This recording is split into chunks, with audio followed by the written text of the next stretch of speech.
പ്രിയന്റെ പോക്കറ്റിലൊന്നും ഇല്ലേ? ഇല്ല, പേഴ്സിലാണ് കാശൊക്കെ. കാശുണ്ടല്ലേ? കാശുണ്ടോ ഇപ്പോൾ? നമ്മുടെ കയ്യിൽ പൈസ ഇല്ല. ഞാൻ കാശ് സൂക്ഷിക്കില്ല. GPay. ഞാൻ കാശ് മിനിമം ഒരു 200-300 രൂപയെങ്കിലും നന്നായി. അത്യാവശ്യം വന്നാൽ ഈ UPI GPay ഒക്കെ വർക്ക് ചെയ്തില്ലെങ്കിൽ. പക്ഷെ ഇപ്പൊ കയ്യിൽ കൊണ്ടു നടക്കുന്ന കാശ് എത്ര രൂപയുടെ നോട്ടൊക്കെ ഉണ്ടാവും? 200, 100. നന്നായി, അത് കുഴപ്പമില്ല. പക്ഷെ 500ന്റെ കൊണ്ടു നടക്കരുത്. 500ന്റെ ചോട്ട് ചിലപ്പോൾ നിരോധിച്ചേക്കും തോന്നുന്നു. വീണ്ടും നിരോധിക്കും സാധ്യതയുണ്ട്. 1000 രൂപ നോട്ട് അവിടെ പോയി. 1000 നോട്ട് ഇല്ല, ഇറക്കിയിട്ടില്ലല്ലോ. ഇപ്പൊ നിരോധിച്ചോ? നിരോധിച്ചിരുന്നു. ആരും നിരോധിച്ചു? നിരോധിച്ചിട്ടൊന്നുമില്ല. 1000 രൂപ നോട്ടുണ്ടെങ്കിലും ബാങ്കിൽ കൊടുത്താൽ കാശ് കിട്ടുമോ അറിയില്ല. നോട്ട് നിരോധനത്തിന് ശേഷം. പക്ഷേ 2000 രൂപയുടെ നോട്ട് അവിടെ പോയി. 2000 നോട്ട് ഇപ്പൊ കിട്ടാനില്ല. അതെന്താ ഇല്ലാത്ത? അത് പിൻവലിച്ചതായിട്ട് അറിയിപ്പൊന്നുമില്ല. ബാങ്കുകളിൽ കൊടുത്ത നോട്ടുകളൊക്കെ ബാങ്കുകൾ അങ്ങോട്ട് വലിച്ചെടുത്തു. പുതിയ ട്രാൻസാക്ഷന് വേണ്ടി വിട്ടുകൊടുക്കുന്നില്ല. ഫലത്തിൽ 2000 രൂപ നോട്ട് ഇല്ല.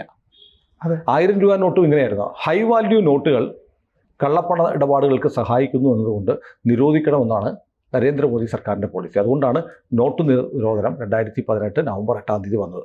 രാജ്യത്തെ ഞെട്ടിച്ച, എല്ലാവരും ഞെട്ടിച്ച് നിപ്പിയ ആളുകൾ ബോധം കെട്ടൊക്കെ വീണതാണ്. അപ്പോൾ ഹൈ വാല്യൂ നോട്ട്സ് നിരോധിക്കുക എന്നുള്ളത് കള്ളപ്പണത്തെ കർബ് ചെയ്യാനുള്ള ഒരു പോളിസിയാണ്. അപ്പോൾ അങ്ങനെയാണ് 1000 നിരോധിച്ചിട്ട് 2000 ഇറക്കി.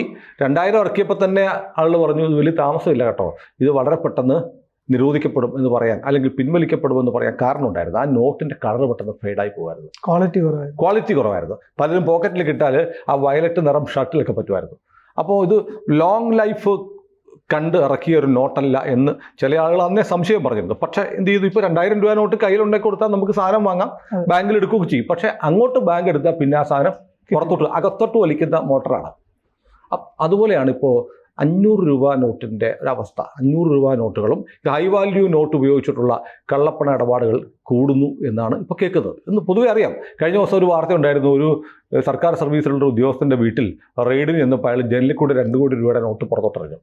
ഹൈക്കോടതിയിലെ ഒരു ജഡ്ജിയുടെ വീട്ടിൽ തീപിടുത്തം കത്തിക്കഴിഞ്ഞത് കോടിക്കണക്കിന് രൂപയുടെ 500 രൂപ നോട്ടാണ്. അപ്പോൾ 500 രൂപ നോട്ട് കുഴപ്പമാണ്. അതുപയോഗിച്ച് ഉള്ളത് വെച്ചിട്ട് കള്ളപ്പണ ഇടപാടുകൾ ഇപ്പോഴും പരിമിതമായ തോതിലാണെങ്കിലും നടക്കുന്നുണ്ട്. അതുകൂടെ അവസാനിപ്പിക്കണം. അപ്പോൾ ആന്ധ്ര മുഖ്യമന്ത്രി ചന്ദ്രബാബു നായിഡു കഴിഞ്ഞ ദിവസം ആവശ്യപ്പെട്ടു 500 രൂപ നോട്ടുകൾ അടിയന്തരമായി നിരോധിക്കണം, പിൻവലിക്കണം. നിരോധിച്ചില്ലെങ്കിൽ പിൻവലിക്കെങ്കിലും വേണം. നിരോധിക്കുക എന്ന് പറയുമ്പോൾ ആളുകൾക്കൊരു ബുദ്ധിമുട്ടാകും. വീണ്ടും നോട്ട് നിരോധനം എന്നൊക്കെ പറഞ്ഞ് ഇവിടെ ബഹളമൊക്കെ ഉണ്ടാവും. അതുകൊണ്ടൊരു കാര്യം ചെയ്യുക, 500 രൂപ നോട്ടുകൾ പതുക്കെ ബാങ്കുകളിലേക്ക് എത്തുക, പിൻവലിക്കുക. അതിന് പകരം പുറത്തേക്ക് വിടാതിരിക്കുക. അപ്പോൾ ഇതുമായി ബന്ധപ്പെട്ട് ഇപ്പോൾ സർക്കാർ അങ്ങനെയൊന്നും പറഞ്ഞിട്ടില്ല. പിന്നെ എവിടുന്ന് കിട്ടി നിങ്ങൾക്ക് ഈ വാർത്ത എന്ന് ചോദ്യം വരും. പക്ഷേ എല്ലാ വാർത്തകളും പറയണമെന്നില്ല. ചില കാര്യങ്ങൾ നമ്മളിങ്ങനെ എടുത്തു നോക്കണം. ഇപ്പോൾ അടുത്ത ദിവസം ഒരു കണക്ക് പുറത്തു വന്നിട്ടുണ്ട്. RBIയുടെ 2 കണക്കുകൾ. ഈ 2 കണക്കുകളും ചന്ദ്രബാബു നായിഡു എന്ന് പറയുന്ന ഈ സർക്കാരിനെ താങ്ങി നിർത്തുന്ന ഒരു നെടുന്തൂണാണ് അല്ലേ. TDP എന്ന് പറഞ്ഞ പാർട്ടി വളരെ നിർണായകമായ, വളരെ പ്രധാനപ്പെട്ട ഘടകകക്ഷിയാണ്.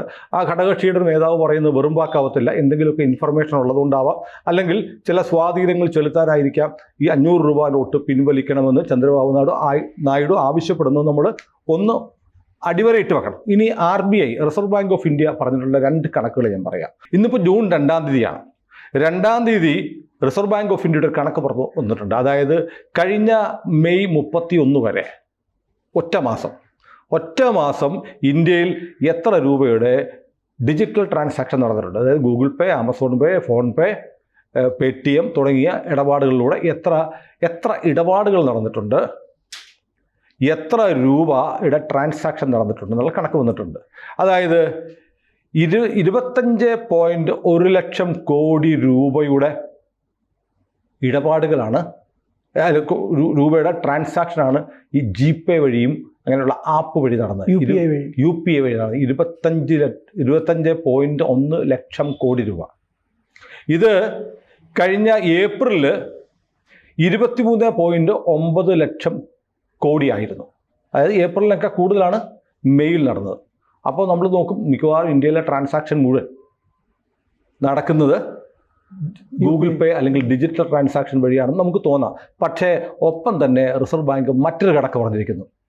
എന്നാൽ കറൻസിയുടെ സർക്കുലേഷൻ, നോട്ട്, അതായത് ഈ മെയ് മാസത്തിൽ 25.1 ലക്ഷം കോടി രൂപയുടെ ഡിജിറ്റൽ ട്രാൻസാക്ഷൻ നടന്നെങ്കിൽ കറൻസി ട്രാൻസാക്ഷൻ നടന്നിരിക്കുന്നത് 36.86 ലക്ഷം കോടി രൂപയാണ്. അത് ഏതാണ്ട് 11 ലക്ഷം കോടി രൂപയുടെ ഇടപാട് പണം ഉപയോഗിച്ച് ഈ ഡിജിറ്റലിനേക്കാൾ കൂടുതൽ നടന്നു. കാരണം ഈ ഡിജിറ്റൽ ട്രാൻസാക്ഷൻ ഒരിക്കൽ കൂടെ പറയാം 25.1 ലക്ഷം കോടി നടന്നപ്പോൾ പണം ഉപയോഗിച്ചുള്ള ട്രാൻസാക്ഷൻ 36.86 ലക്ഷം കോടി രൂപയാണ്. അതായത് ഇപ്പോഴും UPI ട്രാൻസാക്ഷനേക്കാൾ കൂടുതൽ നടക്കുന്നത് ഏതാണ്? പണമിടപാടാണ്. കേന്ദ്രം ഇതാഗ്രഹിക്കുന്നില്ല. കേന്ദ്ര സർക്കാരിൻ്റെ ഒരു പോളിസി പറയപ്പെടുന്നത് സർക്കാർ പറഞ്ഞിട്ടില്ല, ആളുകൾ വ്യാഖ്യാനിക്കുകയും നിർവചിക്കുകയും ഡിഫൈൻ ചെയ്യുകയും ചെയ്യുന്നത് പണം എന്ന് പറയുന്നത്, അതായത് കറൻസി, നമ്മൾ റിയൽ കറൻസിയുടെ ട്രാൻസാക്ഷൻ വളരെ കുറയ്ക്കുക, അത് നോമിനലാക്കുക, എന്നിട്ട് ഒരു കറൻസിലെസ് പേപ്പർലെസ് കറൻസിയിലേക്ക് മാറുക എന്നൊരു ലക്ഷ്യം കേന്ദ്ര സർക്കാരിനുണ്ട് എന്ന് ചില സാമ്പത്തിക വിദഗ്ധർ അവകാശപ്പെടുന്നുണ്ട്. എന്നിട്ടും ഡിജിറ്റലൈസേഷൻ ഇത്രയും വന്നിട്ടും ഡിജിറ്റലൈസേഷനേക്കാളും ഏതാണ്ട് 11-12 ലക്ഷം കോടി രൂപയുടെ ഇടപാട് ഓരോ മാസവും കൂടുതൽ നടക്കുന്നു എന്ന് പറഞ്ഞാൽ കേന്ദ്ര സർക്കാർ നിശ്ചയിച്ച ലക്ഷ്യത്തിലേക്ക് അടുക്കുന്നില്ല എന്നൊരു സൂചനയുണ്ട്. അതുമാത്രമല്ല, ഈ ട്രാൻസാക്ഷൻ ഇടപാടുകൾ നടന്ന 36.86 ലക്ഷം കോടിയിൽ 41% ഇടപാടും നടന്നിരിക്കുന്നത് 500 നോട്ട് ഉപയോഗിച്ചിട്ടാണ്. അതാണ് ഇതിനകത്തെ. അപ്പോൾ ഈ നടന്ന ഇടപാടുകൾ, അതായത് അതിൽ ഈ 36.86 ലക്ഷം കോടിയിലെ മൊത്തം വാല്യൂവിൻ്റെ 86% 500 രൂപ നോട്ടുകൾ ഉപയോഗിച്ചാണ് നടന്നിരിക്കുന്നത്. അപ്പോൾ ഇപ്പോഴും നമ്മുടെ നാട്ടിലെ ഏറ്റവും വലിയ ഇടപാടുകൾ നടക്കുന്നത് 500 രൂപ നോട്ടുകൾ ഉപയോഗിച്ചിട്ടാണ്. അപ്പോൾ ഒരു കരപ്പട്ട നോട്ട്, മൂല്യം കൂടിയ നോട്ട് ഉപയോഗിച്ച് വലിയ തോതിൽ വ്യാപകമായി ഇടപാടുകൾ ഇപ്പോഴും നടക്കുന്നുണ്ട്. അപ്പോൾ അത് ഒരുപക്ഷെ കള്ളപ്പണത്തിലേക്കും മറ്റ് ഇല്ലീഗലായിട്ടുള്ള കാര്യങ്ങൾക്കും വേണ്ടി ഈ വലിയ പണം ഉപയോഗിക്കുന്നുണ്ടാവാം എന്ന് വരുന്നു. കാരണം വലിയ പണം ഉപയോഗിക്കുന്നത് സൗകര്യത്തിനല്ലേ. കാരണം 1 ലക്ഷം രൂപയ്ക്ക് 500 രൂപയുടെ എത്ര നോട്ട് വേണം, 100 രൂപയുടെ എത്ര നോട്ട് വേണം, 100 രൂപയുടെ എത്ര വലിയ ബണ്ടിലായിരിക്കും, 500ൻ്റെ എത്ര ബണ്ടിലായിരിക്കും. അപ്പം വലിയ പണമിടപാടുകൾക്ക് നടത്താൻ ആളുകൾക്ക് വലിയ മൂല്യമുള്ള നോട്ട് വരണം.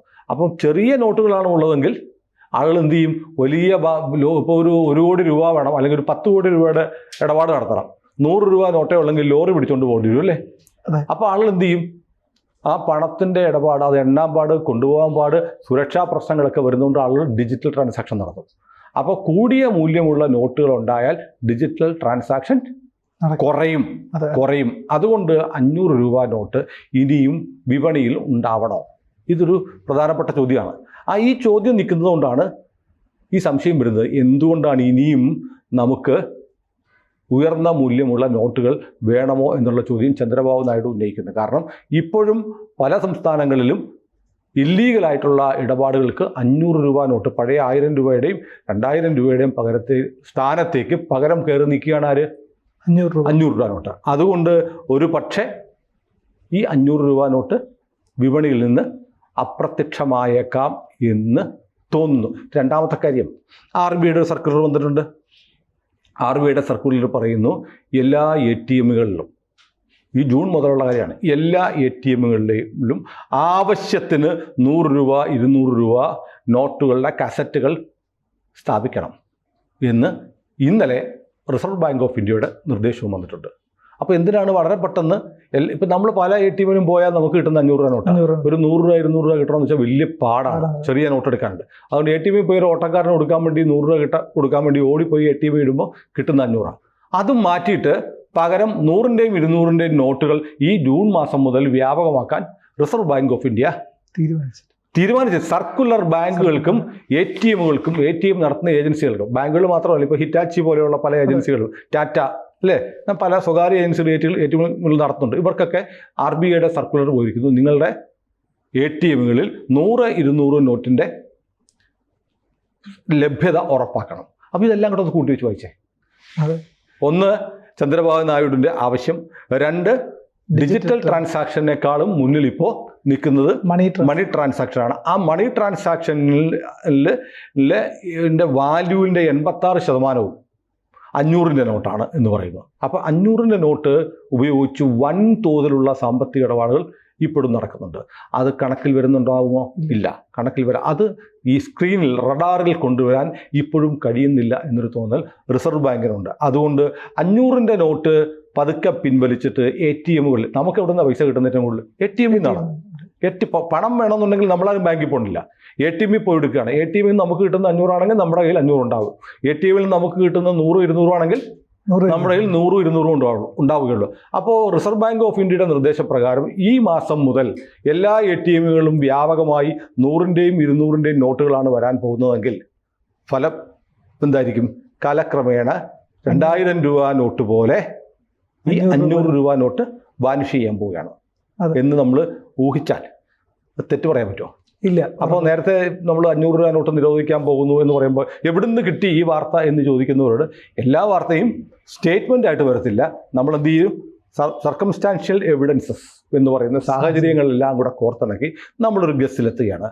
വലിയ താമസമില്ലാതെ 500 രൂപ നോട്ട് ഈ ട്രാൻസാക്ഷൻ ലെവലിൽ നിന്ന് മാറാൻ പോവുകയാണ്. അപ്പോൾ 500 രൂപ നോട്ടൊക്കെ വല്ലയിടത്തും പൂഴ്ത്തി വെച്ചിരിക്കുന്ന ആളുകൾ ഇപ്പോഴേ തന്നെ അത് ബാങ്കിലിടുകയോ ഒക്കെ ചെയ്താൽ കൊള്ളാം. കൂടുതൽ വാർത്തകളും വിശേഷങ്ങളും നിങ്ങളിലേക്ക് എത്താൻ ABC മലയാളം സബ്സ്ക്രൈബ് ചെയ്യുക, ബെൽ ബട്ടണും അമർത്തുക.